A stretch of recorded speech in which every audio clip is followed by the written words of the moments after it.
Discover Region 4A, Calabarzon. Region 4A, known as Calabarzon, includes Cavite, Laguna, Batangas, Rizal, and Quezon. A hub of culture, nature, and history, it represents unity in diversity. Nakuha yung Calabarzon na word sa Cavite, Laguna, Batangas, Rizal, and Quezon, which is ayun po yung first word letter nila. Kaya po nabuo yung word na Calabarzon. And then sa Calabarzon din is maraming history, culture, at marami ding pwedeng puntahan na mga nature trip na magagandang lugar. And also mga pagkain. And sir, ang napili kong province sa Calabarzon is Cavite. Is a historical and cultural gem of Calabarzon. Attraction site in Cavite is Aguinaldo Shrine.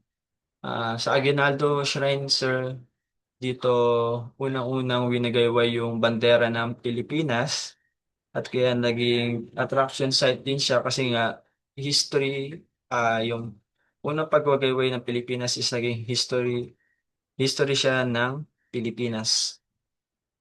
And then sa Tagaytay, dito rin marami nagpupuntang turista kasi nga yung good weather, malamig, and then also masasarap din yung pagkain sa Tagaytay and yung view from Taal Volcano. Ayun yung pinaka main attraction sa Tagaytay is makikita mo yung view ng Taal Volcano. And then sa Corregidor Island, dito naganap yung History World War II site. Dito naggera, kaya naging attraction din siya sa Cavite.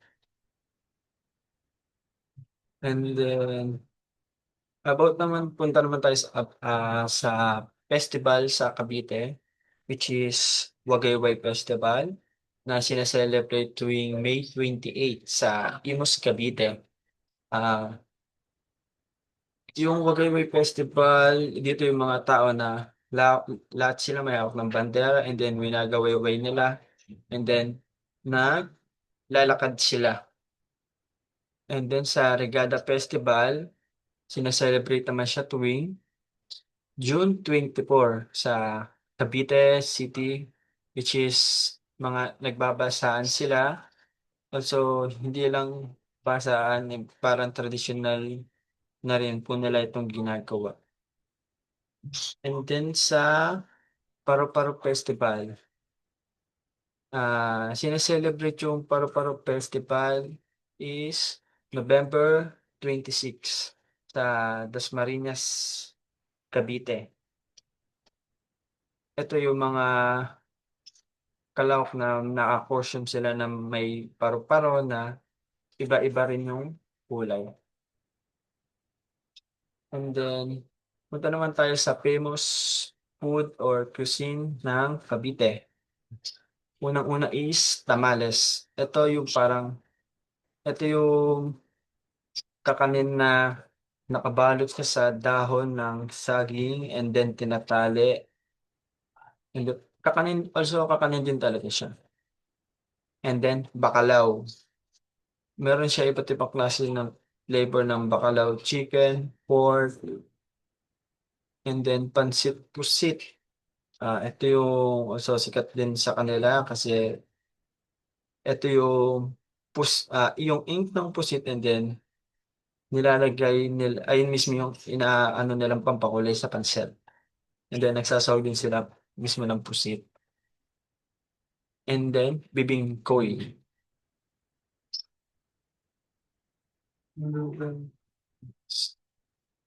Importance to the Philippine tourism. Cavite close proximity to Manila make it convenient destination for heritage and ecotourism.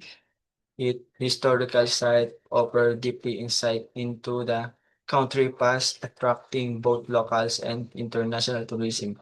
Sir, importante rin yung Cavite kasi lahat ng places sa Cavite is madaling puntahan kasi nga isang sakay lang siya papuntang Manila to Cavite, and then ang gaganda, marami rin pwedeng puntahan na lugar doon, lalo-lalo na sa mga historical sites, and magaganda rin yung places nila and yung lugar na nakaka-attract para sa mga turista. And then my personal reflection about the region of Calabarzon is yung personal reflection ko about sa region ng Calabarzon is maganda kasi sa buong Calabarzon, lahat sila may sarili-sariling lahat sila may sarili-sariling ganda yung lugar, and then meron din places, iba't ibang places na pupuntahan ng mga turista, and then yung marami ka ring matututunan about sa culture ng bawat lugar, which is sa festival din nila, marami ka ring matututunan, and then sa culture na meron sa bawat lugar, sa history of the Philippines. Yan lang sir. Thank you.